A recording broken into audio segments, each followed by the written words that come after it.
Hallo zusammen, es ist fast 19 Uhr, das ist so die Super-Puper-Abendzeit und ich nehme euch jetzt mal mit auf die Routine, bevor es rausgeht, weil wir jetzt erstmal den wichtigsten Teil des Tages vorbereiten müssen, heißt das Futter. Also, ihr wart ja bei unserem letzten Video dabei, wie wir die Futterportionen vorbereitet haben, heißt Easy Fix, Meal Prep, Kühlschrank auf, Tupperdose raus und das Futter bekommt jetzt quasi die Chance, über die Zeit des Gassigangs schön aufzuwärmen.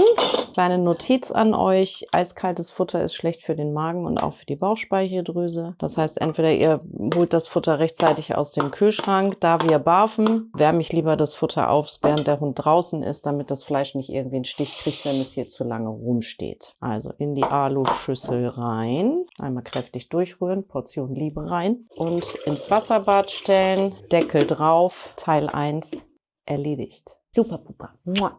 Also draußen haben wir gerade gefühlte minus 4 Grad. Man würde jetzt denken, großer Hund, der braucht doch nichts anzuziehen. Was für ein Schwachsinn. Nein, ist es nicht, weil der Temperatursturz zwischen hier drin von der warmen Couch zu draußen ins kalte Wohngebiet sind im Moment circa bei mindestens 25 Grad. Könnt ihr euch ja mal selber ausprobieren, wie ihr so von der warmen Couch nackt oder nur mit dem Pulli bekleidet danach rausgeht. Ist nicht so schön. Also machen wir das, was der Hund am wenigsten mag.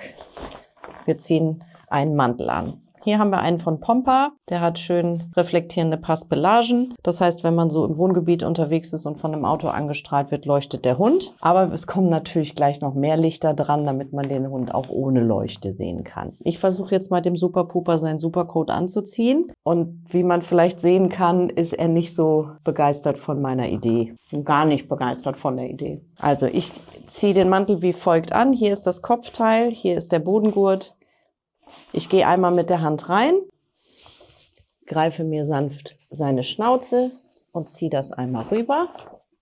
Nach diesem ersten Teil werdet ihr feststellen, dass der Hund sich einfach nicht mehr bewegen kann, weil alles weh tut.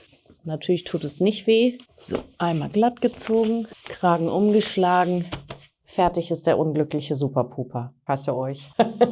So, Final Touch, natürlich das Halsband. Wir haben hier ein ganz breites, schön gepolstertes mit Neopren, ist ein Zugstoff. Für die, die jetzt denken, es sei ein Würgehalsband. Nein, dieses Halsband kann nicht würgen, selbst wenn es das wollen würde. Zusätzlich gibt es noch natürlich einen Blinky. Wir haben hier so ein ganz ordinäres aus dem Tierfachhandel deiner Wahl. Meine Lieblingsfarbe ist grün, wie man unschwer erkennen kann. Also muss der Hund leider auch grün tragen. Kurzer Nachtrag zu diesen Halsbändern oder zu allen Formen der Leuchtis. Es gibt immer diesen Modus, der hier so hysterisch blinkt, oder diesen Modus. Ausgenommen der Tatsache, ihr geht mit eurem Hund auf ein Festival oder ihr braucht ein bisschen Disco-Beleuchtung beim Laufen, würde ich diese beiden Modi auf gar keinen Fall empfehlen, weil die manchmal bei sensiblen Hunden sowas wie epileptische Anfälle auslösen können. Ist ähnlich, wie das bei uns damals war mit dem Schwarzlicht im Club, falls sich noch irgendjemand dran erinnert, 1860, als wir feiern waren. Also durchgehendes Licht, beste Wahl. So, und der Super Puper wird jetzt hier nochmal dekoriert.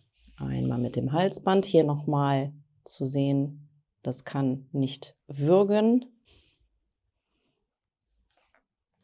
Schlupp.